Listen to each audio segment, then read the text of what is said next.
शासनाने चुकीचा ॲड्रेस दिलेला आहे. त्यांनी सांगितलं होतं चोपडा. बरोबर. ते ॲक्च्युली हा जो ॲड्रेस आहे तो अळावतचा आहे. हां. म्हणजे कमीत कमी 15 किलोमीटर लांब लोक जाऊन इथून इथे रिटर्न येत आहेत. 200 रुपयाची मागणी इथे होते.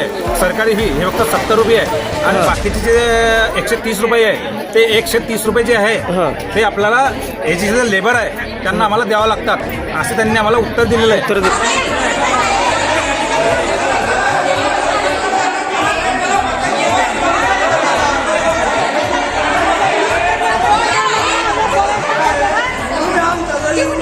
अडचण अशी आहे की इथे आज महाराष्ट्र शासन बांधकाम कामगार महामंडळ मुंबई यांच्यातर्फे किट वाटप करण्यात येत किट होतं. वाटप. तर किट वाटप करण्यासाठी आपल्याला पहिल्यांदा तर या शासनाने चुकीचा ॲड्रेस दिलेला आहे. त्यांनी सांगितलं होतं चोपडा. बरोबर. ते ॲक्च्युली हा जो ॲड्रेस आहे तो अळावतचा आहे. म्हणजे कमीत कमी 15 किलोमीटर लांब लोक जाऊन इथून इथे रिटर्न येत आहेत. म्हणजे लोकांची एक फसवणूक या एक प्रकारे यांनी केलेली आहे शासनाने. त्याच्यानंतर इथे कमीत कमी 100 ते 150 किलोमीटरवरून लोक इथे येत आहेत अळावतला.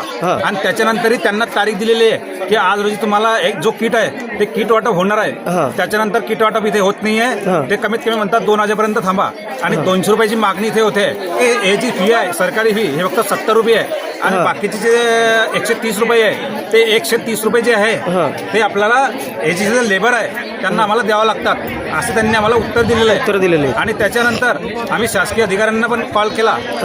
जे जळगावला कॉल करण्याचा प्रयत्न केला पण एकही अधिकारी कॉल रिसिव्ह करत नाही आहे. कॉल रिसिव्ह वरिष्ठ अधिकारी करत नाही आहे. बरोबर. हे जे लोक इथे बिचारे आज वयस्कर महिला आहे, कोणी अपंग आहे, कोणी गरोदर माता आहे, त्यांना बिचाऱ्यांना 100-150 किलोमीटर लांबून इथे यावं लागते. त्यांची पूर्णपणे गैरसोय होते. शासनाने या सर्व जो प्रकार आहे याच्यावरती वेळीच आळा घालावा व हे जे सर्वसामान्य जी जनता आहे त्या जनतेला न्याय मिळवून द्यावा ही विनंती करतो. सांगा तुम्ही. जागा सुद्धा बदल केलेली त्यांनी. काय अडचण येत आहे तुम्हाला?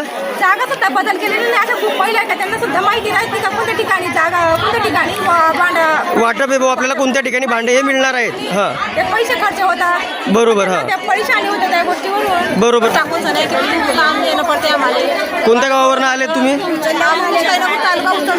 मुक्ताईनगर तालुक्यातून आलेले आहेत. बरोबर. मग तुम्हाला या ठिकाणी चोपडा तालुक्यात अच्छा 2 वर्षाच्या बाळाला घरी सोडून तुम्ही या ठिकाणी भांडे घ्यायला आलेले आहात. सकाळपासून तुम्ही या ठिकाणी आलेला आहात. 6 वाजताच्या वेळी बरोबर. आणि अजून परत जाता आम्हाला काय परत धाडण्याचं कारण त्यांना विचारलं का तुम्ही? म्हणजे या ठिकाणी स्टॉक नाही आहे त्यांच्याकडे. पेट संपला भाऊ त्यांचा वाटपचा माल असा. दुपारून 2 वाजता करू. कधी म्हणता की गुरुवार रोज भाडतोड खर्च करू दे ठिकाणी. म्हणजे हा दरवाजा याच्यातून केवायसी होते आणि 1 घंटा झाला दरवाजा उघडण्यात आलेला नाहीये असं तुमचं म्हणणं आहे. काय म्हणणं आहे तुमचं? भांडे भेटले पाहिजे मग तुम्हाला.